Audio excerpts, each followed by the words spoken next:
ôi chiều trộm chó đó là chúng tôi phải mà trốn trộm kia làm tạm là mình là tiệt rồi ô ô ô trời ơi ô, ô.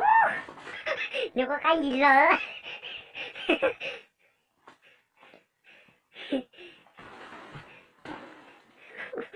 lúc này cái tiểu rồi đã nó lấy thả ló ôi ô cái tiểu ôi ô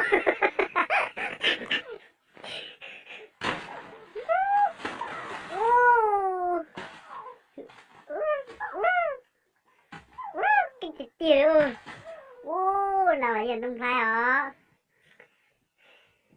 xí được có đây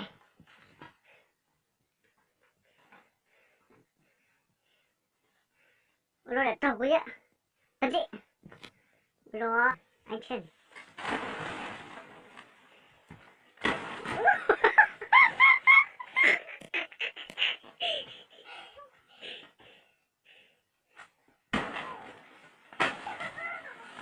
ôi thế nào cho nên một sai ơ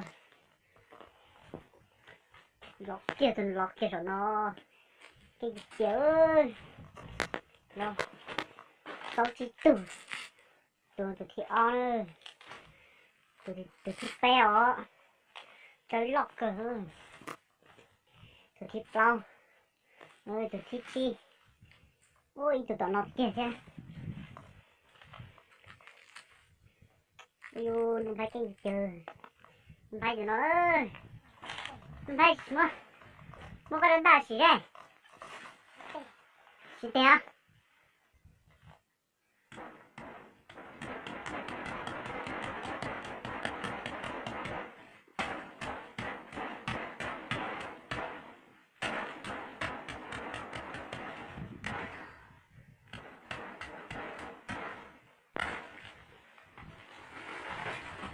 cái gì tiền á cái gì tiền ơi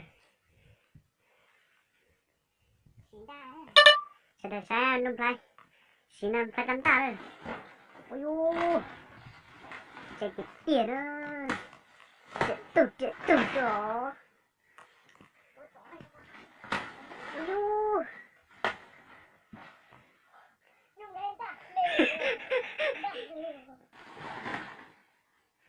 ô nông lại đánh ta lèo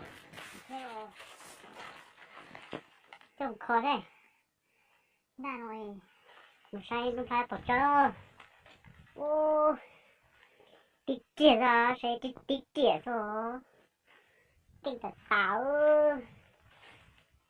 đà là kinh gì là xây là kinh ô hai thật tà nữa tiếp bỏ chơi rồi ôi ôi tí tỉa ôi ya tù liều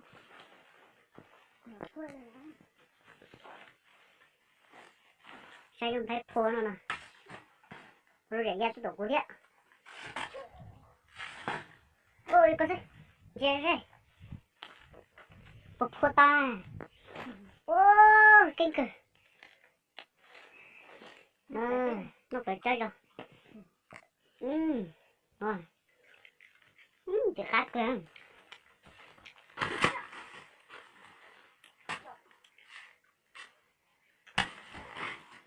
lên ba sai phải để mua vị ôi ô hai chặt tàn không thấy ơi cái tấn tàn tôi dụ ơi ôi ô cái trái đông nó sẽ chặt tôi đâu trò cái cờ kêu ôi ô giờ có tốt rồi ít chặt bỏ chó lên tôi tàu đây sao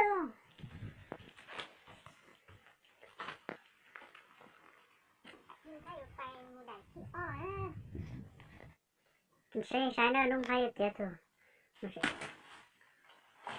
ui hai tật tàu nó để ra từ nó nhé ui hai cờ kìa Ý chỏ tỏ tù nữa. Cái trẻ tôi có phải. Cô có lúc bao có tùn thôi. Hay đẹp tài rồi. Tỏ luôn đây. Kinh.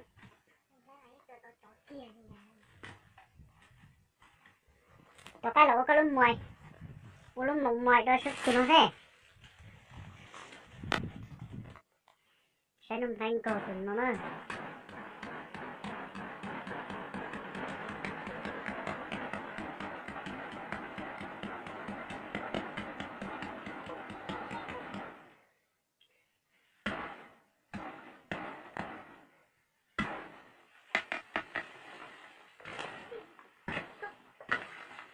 Hay được tao. Sẽ sai đâu, lúc phải tan chờ, lúc phải tan cờ, lúc non chờ. Ôi dồi, không thấy kinh thực chiều. Này, tôi có tí tì từ con hết rồi. Người bố chả. Tí tì thôi. Ừ. Ôi dồi, kinh thực chiều lúc này.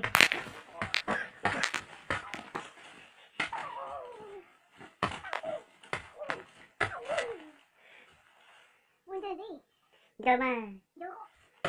Ô, chú kinh cho trả giá tốt của thế. Kinh tỏ.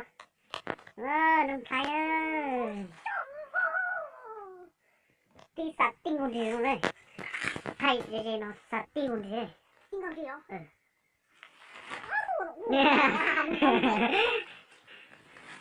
Đó. Ừ.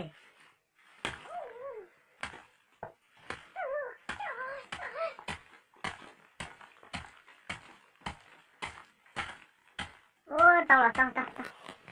Mình phải tìm gì để tờ nó. Ô, chị đòi đi kìa nữa.